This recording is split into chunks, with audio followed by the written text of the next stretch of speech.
Dimana di sini sebagai mengucapkan say hello kalau teman-teman sudah menggunakan software perangkat lunak Sampipi.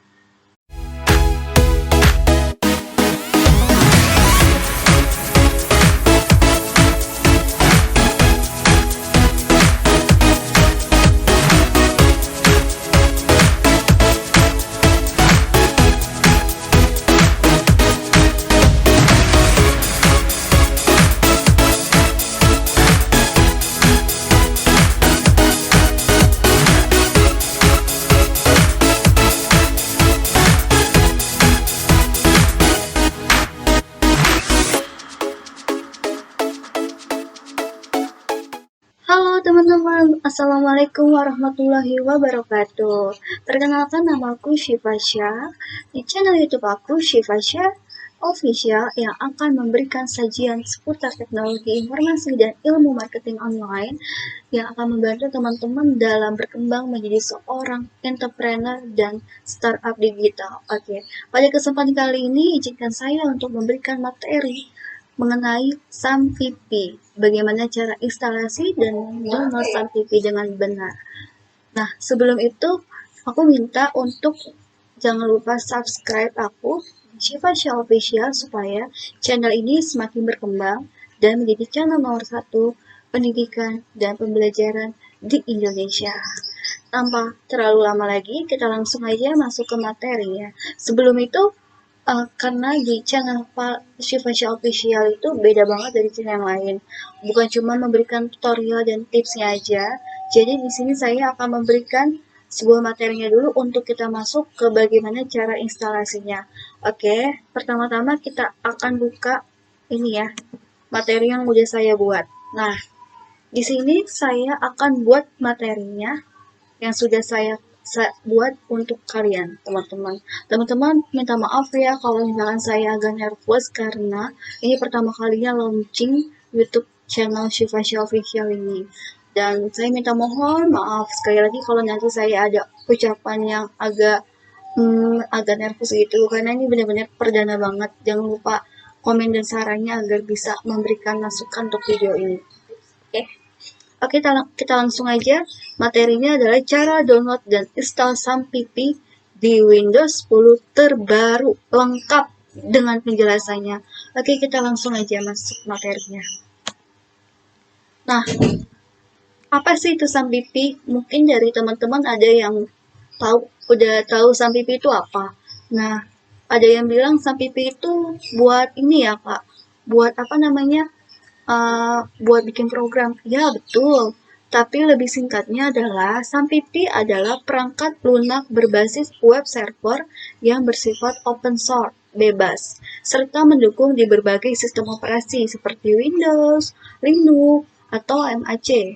Nah, Sampipi digunakan sebagai standalone server, yaitu artinya berdiri sendiri atau biasa disebut dengan localhost.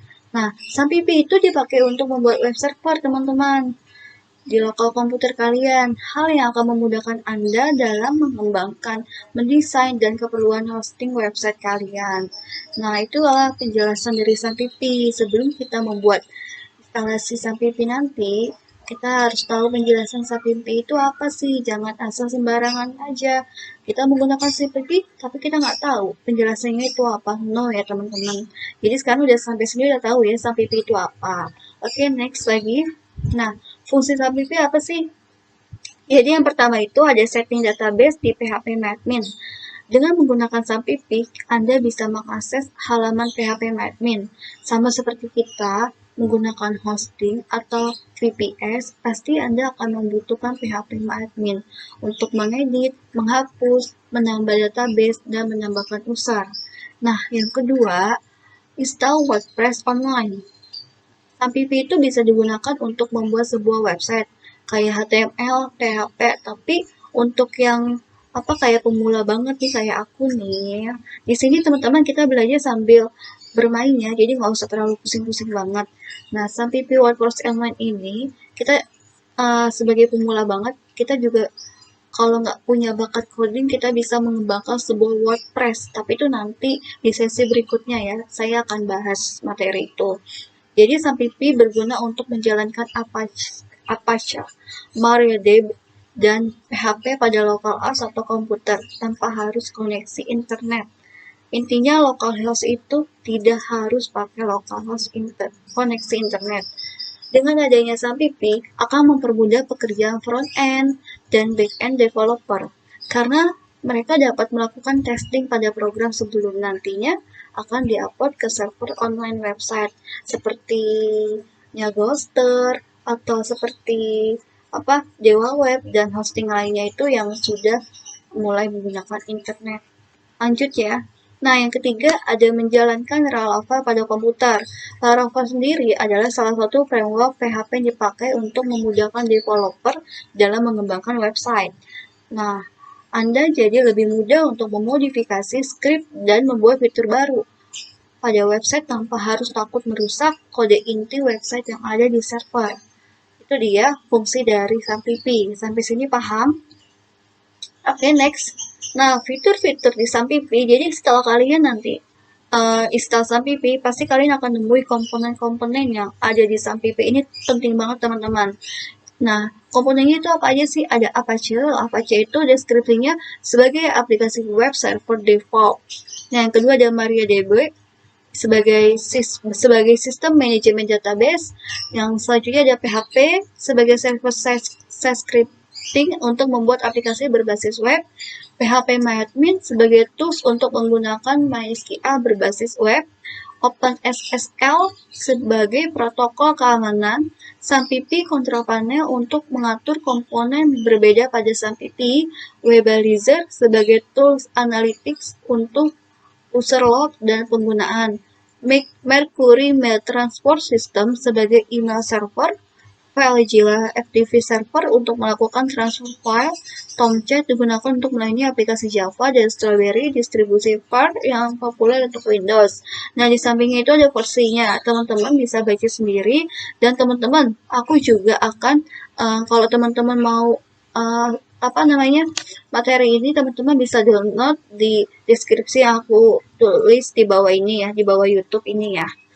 Tenang aja, aku kan anak baik. Aku akan memberikan deskripsi untuk kalian download di materi SAMPP ini. Karena berbagi itu dapat pahala, insya Allah. Oke, lanjut. Nah, ini dia cara install SAMPP. Kayaknya kalau teori aja, otak kita pusing nggak? Iya nggak sih? Gimana kalau kita lanjut aja ke prakteknya langsung. Cara install SAMPP. Oke, kita save dulu ya. Nah, pertama-tama, cara download dan install SAMPP dengan baik, dengan benar, dengan up to date. Nah, teman-teman bisa nih buka aja aplikasi software perangkat lunak Google Chrome. Teman-teman juga bisa menggunakan Microsoft Edge atau Mozilla Firefox. Nah, di sini kita akan buka, saya sendiri buka Google Chrome. Nah, di sini teman-teman masukkan klik google.com. Terus ketik download SAMPP. Nah, ini udah ada nih SAMPP. Nah, di sini ada banyak kan ya link-link download SAMPP. Jangan sampai salah ya teman-teman. Ada yang SAMPP Guide, ada yang di Ghoster, tapi situs resminya hanya ada di www.apache.friend.org. Nah, kalian teman-teman bisa klik aja download SAMPP Apache Friend ini nih. Langsung aja klik ininya. Nah, di sini teman-teman akan dialihkan ke tampilan Apache Friend-nya itu sendiri di situs download. Nah, di sini ada banyak nih. Ada SAMPP for Windows, ada juga SAMPP for Linux, SAMPP for OS, macOS maksudnya. Yang tadi saya bilang di materi. Karena SAMPP ini bisa dijalankan di semua platform OS yaitu Windows 7, Windows 10, Linux OS, dan komputer saya ini dijalankan di Windows 10. Nah, di sini kita langsung aja download SAMPP for Windows-nya. Di sini ada banyak, ada versi 73, 74, 80. Nah, ada MD5, size-nya 158 MB, 160 MB, 161 MB. Tapi ingat, sekali lagi teman-teman mendownload SAMPP-nya sesuai spesifikasi komputer teman-teman ya. karena kalau misalkan tidak sesuai bakal mempersulit teman-teman juga, entah laptopnya lemot atau entah apa apa kayak misalkan lambat sama aja sih sebenarnya. Nah kita langsung aja klik, kalau saya sendiri klik aja yang ini, download yang 64 bit yang 7 versi 73, download 64 bit. Oke, kita langsung tunggu aja. Nah kita mau nyimpen di mana nih? Kita nyimpen di download aja ya, karena saya sudah download tadi. Saya jadi klik cancel aja, teman-teman langsung klik save ya. Nah nanti di sini akan muncul nih di downloadnya nih. Kan saya udah download. Kalau teman-teman udah download, muncullah di ini folder download. Nah di sini teman-teman langsung klik aja 2 kali, klik 2 kali. Nah teman-teman akan diarahkan ke sampipinya. Ini apa ya? Oh, sorry teman-teman, ada error nih.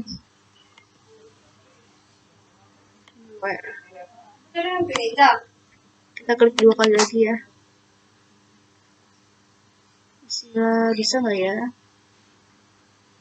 Nah ini warning oke aja. Oke, di sini ada, ini kita close dulu. Malu saya ada foto saya. Nah di sini ya setup pengaturan SAMPP. Welcome to the SAMPP setup wizard. Langsung aja klik next. Nah di sini kalian akan dipilihkan komponen. Komponen apa aja yang mau kalian install yang tadi saya bahas. Itu penting teman-teman. Kalian mau semuanya boleh, kalian mau apa salah satunya juga boleh, atau Apache atau Mescala juga boleh, tapi saya saranin semuanya karena ini bakal berguna juga buat teman-teman ke depannya. Ini saya udah checklist semuanya, kita klik next ya teman-teman. Nah di sini selanjutnya kalian dihadapkan dengan penempatan folder SAMPP. Nah buat teman-teman yang belum tahu, untuk penempatannya gimana, kalian pilih folder yang warna kuning hijau ini nih, kalian pilih ini. Terus kalian nanti pilih ke, saya saranin untuk menyimpan di local disk C ya, karena local disk C itu tempat untuk penyimpanan harddisk, itu tempat pemrograman. Tapi kalau saya sendiri kalau di local disk D itu untuk data-data. Nah di sini kalian disarankan di local disk C aja, nanti otomatis akan dibuat sendiri SAMPP-nya. Oke, kita langsung aja cancel ya. Di sini kan udah otomatis tuh C SAMPP. Kita langsung aja klik next. Nah, di sini teman-teman dihadapkan pemilihan bahasa. Ada English, ada Dutch. Teman-teman pilih aja English. Langsung klik next. Nah, next aja teman-teman. Jangan lupa checklist. Nah, teman-teman akan diarahkan ke perusahaan Bitnami-nya. Dimana di sini sebagai mengucapkan say hello kalau teman-teman sudah menggunakan software perangkat lunak SAMPP. Nah, kita langsung aja di sini close aja. Kita langsung next ya. Nah, ini adalah proses instalasi SAMPP. Ini agak lama ya teman-teman, agak lama banget. Jadi teman-teman boleh bisa ditinggal tidur, boleh bisa ditinggal makan, tapi jangan terlalu tidur sih, jangan terlalu lama karena nggak terlalu lambat, paling ada sekitar 3 menit deh. Nah, karena sambil menunggu proses SAMPP-nya selesai, saya akan balik lagi ke presentasi tadi. Nah, lanjut ya. Komponen penting pada SAMPP. Komponen penting pada SAMPP ini yang pertama ada config. Pada menu config ini, Anda bisa melakukan beberapa konfigurasi dasar untuk penggunaan SAMPP seperti mengganti editor. Nih, ini adalah tampilan komponen pada SAMPP. Di sini nih, ada config, ada nested, ada shell, explore, service, help, dan quit. Ini termasuk komponen menu-menu pada SAMPP. Nah, config ini pada menu config nanti dalamnya ada editor. Editor itu yang akan digunakan untuk mengubah default text editor. Terus ada browser dan teman-teman yang lainnya. Browser itu untuk akses web server. Nah, lanjut. Ada nested. Nested yang kedua, Nestart sering digunakan untuk memastikan apakah pada program aplikasi lain yang menggunakan port default SAMPP. Nah, ini tempat menyimpan port-port nih ya, teman-teman. Nestart itu. Oke, lanjut. Nah, ini shell, menu shell pada SAMPP digunakan untuk menampilkan command prompt pada Windows. Fungsinya sama untuk melakukan konfigurasi web server atau memperbaiki error pada web server. Nah, biasanya tuh command prompt itu kan untuk membuat program. Nah, tapi di SAMPP sendiri di sini untuk melakukan konfigurasi web server atau memperbaiki error pada web server. Nanti sesi selanjutnya kita akan belajar bagaimana cara mengoperasikan SAMPP ya. Bagaimana cara mengoperasikan command prompt. Kayak membuat database, itu banyak banget manfaatnya command prompt. Oke, langsung aja next. Ada explore. Explore ini merupakan tombol shortcut untuk menuju ke lokasi instalasi SAMPP. Ketika Anda klik icon export ini, maka akan diarahkan ke lokasi file instalasi SAMPP seperti tadi. Kenapa pada saat instalasi itu saya memberikan arahan untuk kalian menyimpan di local disk C, karena itu ada tepatnya di local disk C untuk memudahkan kalian dalam mencari tempat-tempat file lokasi SAMPP-nya itu sendiri. Gitu.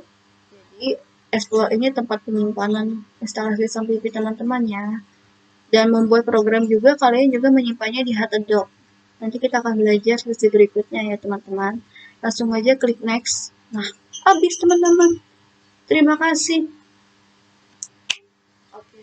Karena presentasi udah terima kasih, kita lanjut ke instalasinya apakah sudah selesai atau belum. Ini kita close ya teman-teman. Untuk presentasinya, materinya dapat kalian download di link deskripsi bawah ini ya. Oh, belum teman-teman. Kira-kira berapa lagi ya? Berapa menit lagi? 1 menit lagi kali ya. Kita tunggu aja teman-teman ya. Oke, sebentar lagi proses instalasinya selesai. Kita close aja ya websitenya. Atau kita minimize.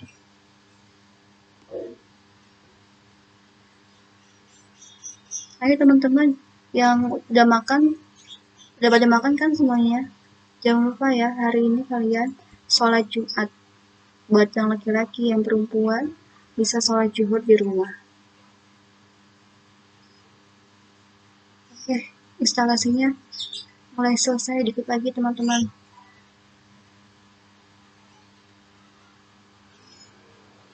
75%, 100%, oke. Completing the same setup wizard. Oke, ini adalah selesai juga instalasinya. Do you want to start the control panel? No. Kalian klik checklist ya. Terus finish. Oke. Hasilnya adalah kalian sudah berhasil menampilkan SAMPP control panel. Kalau ada tampilan seperti ini, itu artinya kalian selamat, kalian sudah berhasil menginstal SAMPP dengan mudah. Gampang banget kan teman-teman? Nah, sekarang kita coba menjalankan SAMPP dengan benar ya. Nah, di sini ada Apache sama MySQL, kita start aja. Start. Kalau Apache sama MySQL yang udah berwarna hijau, itu selamat, artinya kalau teman-teman sudah berhasil menjalankannya. Lalu, teman-teman langsung aja klik tombol admin untuk diarahkan ke PHP MyAdmin localhost-nya. Klik admin. Teman-teman juga bisa, kalau nggak bisa dari sini admin, kalian bisa aja langsung buka browsernya, localhost PHP MyAdmin di address bar kalian tuliskan. Nah, setelah itu teman-teman akan diarahkan ke localhost PHP MyAdmin seperti ini. Nah, tempat ini adalah dapat kalian manfaatkan untuk membuat sebuah database untuk mengembangkan sebuah website. Nah, mungkin sampai sini dulu penjelasan dari saya untuk mengenai cara download dan instalasi SAMPP lengkap dengan penjelasannya. Untuk sesi berikutnya, saya akan membahas tentang bagaimana cara mengelola PHP MyAdmin dan membuat sebuah database di PHP MyAdmin. Amin. Oke teman-teman, saya rasa itu aja cukup dari saya. Semoga materi ini bermanfaat buat teman-teman, terutama adik-adik mahasiswa baru atau siswa SMK yang ingin belajar menjadi seorang developer muda, menjadi sebuah kebanggaan Indonesia. Jangan lupa belajar dan jangan pernah menyerah untuk membangun negeri ini menjadi bangsa yang lebih baik lagi. Semangat developer muda. Jangan lupa ya, subscribe channel YouTube aku, SC Fasya Official, sebagai channel pendidikan dan pembelajaran nomor 1 di Indonesia. Terima kasih, sekian dari saya. Mohon maaf apabila ada kesalahan dalam video ini. Wassalamualaikum warahmatullahi wabarakatuh.